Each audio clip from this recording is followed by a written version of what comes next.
আসসালামু আলাইকুম। দ্বিতীয় ওডিআইতে অস্ট্রেলিয়াকে ৮৪ রানের ব্যবধানে হারিয়ে ১ ম্যাচ হাতে রেখে কিন্তু ওডিআই সিরিজ জয় নিশ্চিত করলো সাউথ আফ্রিকা। সাউথ আফ্রিকা কিন্তু অস্ট্রেলিয়ার থেকে ওডিআই ক্রিকেটের টোটাল ডমিনেশনে আছে। লাস্ট ৬ টা ওডিআই যদি আপনারা দেখেন সেখানে কিন্তু ৫-১ এর ব্যবধানে এগিয়ে রয়েছে সাউথ আফ্রিকা এবং ইন্টারন্যাশনালি ওডিআই যদি হেড টু হেড দেখেন সেখানে কিন্তু ৫৬-৫১ ব্যবধানে এই ম্যাচের আগ পর্যন্ত এগিয়ে ছিল সাউথ আফ্রিকা।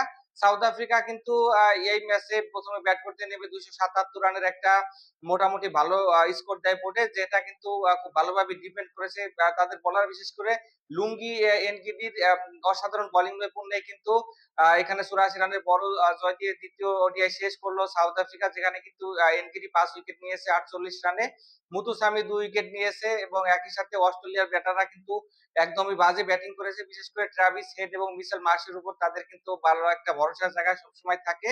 এখানে মিচেল মার্শ ১৮ রান এবং ট্রাভিস হেড কিন্তু ৬ রানে ফিরে যান। মার্নাস লাবুসানাও কিন্তু এদিন ব্যর্থ হয়েছেন। মাত্র ১ রানের বেশি তিনি করতে পারেনি।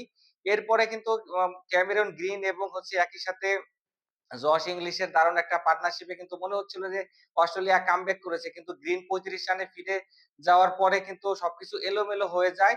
এখানে ক্যামেরন গ্রিন আউট হয়ে যাওয়ার পর কিন্তু ইংলিশকে যোগ্য সঙ্গ দিতে পারেননি কেউই। এখানে কিন্তু ক্যারি ১১ রানে ফিরে যান। পাশাপাশি হার্ডি সহ অন্যান্য জ্যাম্পাররাও কিন্তু শেষের দিকে গিয়ে টপাটপ পড়ে গেলে অস্ট্রেলিয়া কিন্তু ৮৪ রানের ব্যবধানে হার নিয়ে এখানে দ্বিতীয় ম্যাচটা শেষ করলো, যেখানে কিন্তু ৮৭ রানের দারুণ একটা নক খেলেছিলেন এখানে ইংলিশ ৭৪ বলে।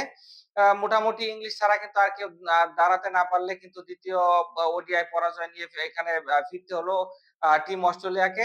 এর আগে কিন্তু সাউথ আফ্রিকা ব্যাট করতে নেমে শুরুটা খুব একটা ভালো হয়নি। ৯০ রানের মধ্যে কিন্তু তারাও ৩ টা উইকেট হারিয়ে ফেলে। এখানে এডেন মার্করাম কিন্তু ০ রানে ফিরে যায়। পাশাপাশি রায়ান রিকেলটনও ৬ রানে ফিরে যায়।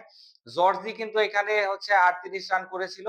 পরবর্তীতে তাদের কিন্তু এখানে বিটসকে এবং একই সাথে যদি আমি বলি ব্রিটসকের সাথে স্টাবসের দারুণ একটা পার্টনারশিপ আমরা দেখতে পাই, যেখানে কিন্তু ব্রিটসকে ৮৮ রানের সুপার একটা ইনিংস খেলেন এবং আমার কাছে মনে হয় ম্যাচ উইনিং একটা নক ছিল। পাশাপাশি কিন্তু স্টাবসও এখানে ৭৪ রানের দারুণ একটা ইনিংস খেলেন।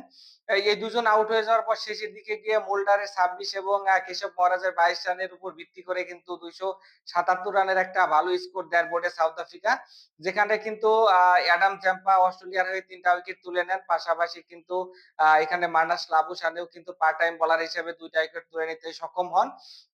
অস্ট্রেলিয়ার ব্যাটারদের ব্যর্থতায় কিন্তু পরাপর ২ টা ওডিআইতে এখানে কিন্তু অস্ট্রেলিয়া হেরে গেল। এর আগে কিন্তু আপনারা জানেন যে টি-টোয়েন্টি তেও কিন্তু সাউথ আফ্রিকা ২-১ এর ব্যবধানে সিরিজ জয় নিশ্চিত করেছিল। অর্থাৎ সামনের ম্যাচটা যদি সাউথ আফ্রিকা জিতে যায় সেক্ষেত্রে কিন্তু আরো একবার হোয়াইট ওয়াশ করবে অস্ট্রেলিয়াকে সাউথ আফ্রিকা। এর আগে কিন্তু বিভিন্ন সময় সেটা কিন্তু তারা করে দেখিয়েছে এবং যে ফর্ম আছে অস্ট্রেলিয়া কিন্তু থার্ড ওডিআইতে চাপে থেকে নামবে এবং অস্ট্রেলিয়া কিন্তু কারেন্ট ওয়ার্ল্ড চ্যাম্পিয়ন ওডিআই ক্রিকেটে। তো অস্ট্রেলিয়া কিন্তু সেই হোয়াইট ওয়াশ এড়াতে চাইবেন এবং সাউথ আফ্রিকা কিন্তু তাদের ডমিনেশন আরো এক ম্যাচে দেখাতে চাইবেন। সকলে ভালো থাকবেন। দেখা হবে অস্ট্রেলিয়া এবং সাউথ আফ্রিকার থার্ড ম্যাচ পরবর্তী এনালাইসিসে। ক্রিকেট সহ আ বাংলাদেশের ক্রিকেট এবং সারা বিশ্বের সকল খবরাখবর কিন্তু আপনারা লোকাল এক্সপার্ট চ্যানেলে পেয়ে যাবেন। এজন্য আমার চ্যানেলটাকে সাবস্ক্রাইব করে আমার পাশেই থাকবেন। দেখা হচ্ছে নেক্সট ভিডিওতে। আল্লাহ হাফেজ।